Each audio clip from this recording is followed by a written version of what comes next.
Para sa karagdagang impormasyon kaugnay sa sitwasyon sa Pampanga na ngayon ay nasa state of calamity na. Makakapanayan po natin si Governor Lilia Pineda. Magandang hapon po, Governor. Magandang hapon, Maki, Mark, at saka sa mga nanonood po. Sa pangkalahatan po, nakikita po kasi namin yung video at sa report po ng kasama naming reporter na si Sherry Antores, talagang marami pong lubog na baha, lubog sa baha sa probinsya ng Pampanga.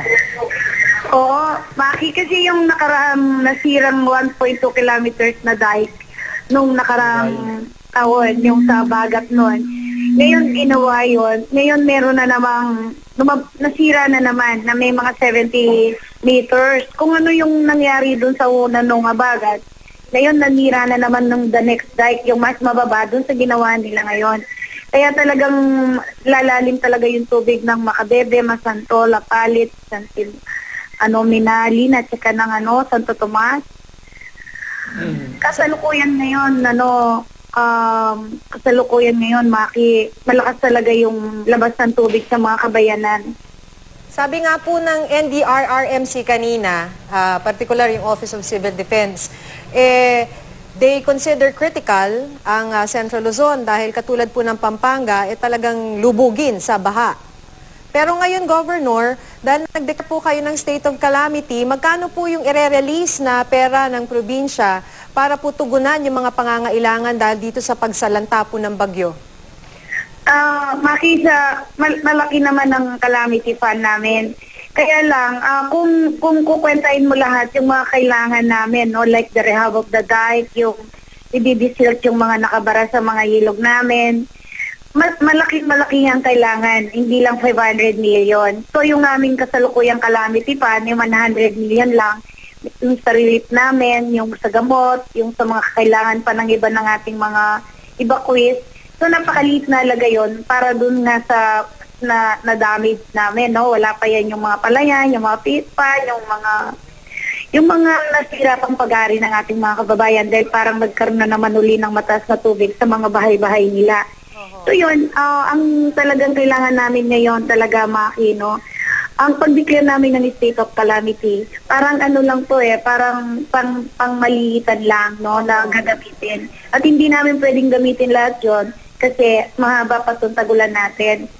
Kaya lang talaga namin i-declare yun kasi kailangan talaga para mabilis lahat ang mga pagbili, pagtulong, pag-response talaga, pati yung sa presyo, pati lahat.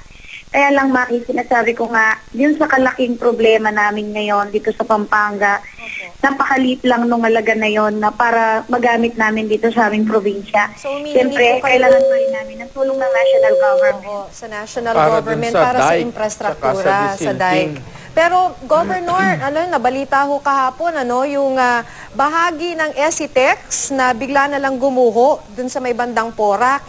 Ano po report sa inyo doon? Bakit bigla na lang pong gumuho? Yung foundation ba ang nagkaroon ng problema ron? Anong natanggap ninyong report tungkol doon? Yung sa Porac na yon, Maki, ang nasira talaga yung approach na yung tulay, umiwalay dun sa approach ng karsada, so inaiwalay yung tulay. Ang nangyari doon, Maki, before noon, yung river channel yung river channel na nanggagaling ng tubig at saka may sediments lang at saka buhangin galing ng Pinatubo, dumadaan dito sa malaking tulay na to, Maki. Dito lahat dumadaan yung mga binibenta namin buhangin, yung may kasamang lahar. Ito yung sanhirin, kaya lumubog din yung mga bayan-bayan sa downstream. Yung noon, nakasira na to ng tulay yung sa may OG Road. Sinisira niya rin yung approach nitong lahar na to na may kasamang volume ng tubig. Ngayon, nagtataka kami, bakit ang SCTEX, napakataas nito, papunta sa baba sa downstream. Nagtataka kami, bakit ang sinira niya ngayon, yung approach ng SCTEX, samantalang napakalayo ng downstream dito sa SCTEX, sa taas na to Ang sabi ng mga engineers namin, hindi naman talaga sila ganun sa expert, no? Parang ang nangyari, nag-stay yung lahar at yung malaking volume ng tubig dito sa ilalim ng tulay ng SCTEX.